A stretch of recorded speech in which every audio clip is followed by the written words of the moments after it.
എങ്കിലോ രാജാ ദശരഥനേകഥാ സങ്കലിതാനന്ദമമ്മാറിരിക്കുമ്പോൾ പങ്കജസംഭവപുത്രൻ വസിഷ്ഠനാം തൻ കുലാചാര്യനെ വന്ദിച്ചു ചൊല്ലിനാൻ.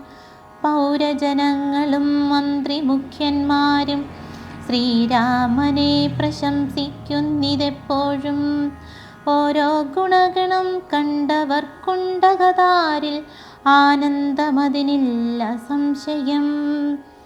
വൃദ്ധനായി വന്നിതു ഞാനുമൊട്ടാകയാൽ പുത്രരിൽ ജ്യേഷ്ഠനാം രാമകുമാരനെ വൃത്തിപരിപാലനാർത്ഥമഭിഷേകം എത്രയും വൈകാതെ ചെയ്യണമെന്നു ഞാൻ കൽപ്പിച്ചതിപ്പോഴതങ്ങനെയെങ്കിൽ ഉൾപ്പൂവിലോർത്തു നിയോഗിക്കുകയും വേണം. ഇപ്രജകൾക്കനുരാഗമവങ്കലുണ്ടെപ്പോഴും ഏറ്റമതോർത്തു കണ്ടീലയോ. വന്നീല മാതുലനെ കാൺമതിന്നേറെ മുന്നമേ പോയ ഭരതശത്രുഘ്നന്മാർ വന്നു മുഹൂർത്തമടുത്ത ദിനം തന്നെ.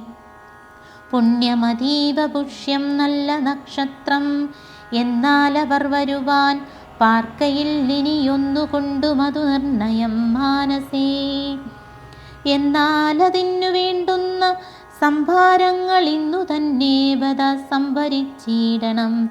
രാമനോടും നിന്തിരുവടി വൈകാതെ സാമോദമിപ്പോഴേ ചെന്നറിയിക്കണം.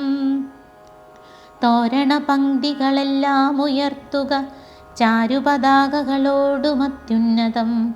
ഘോരമായുള്ള പെരുമ്പറനാദവും പൂരിക്ക ദിക്കുകളൊക്കെ മുഴങ്ങവേ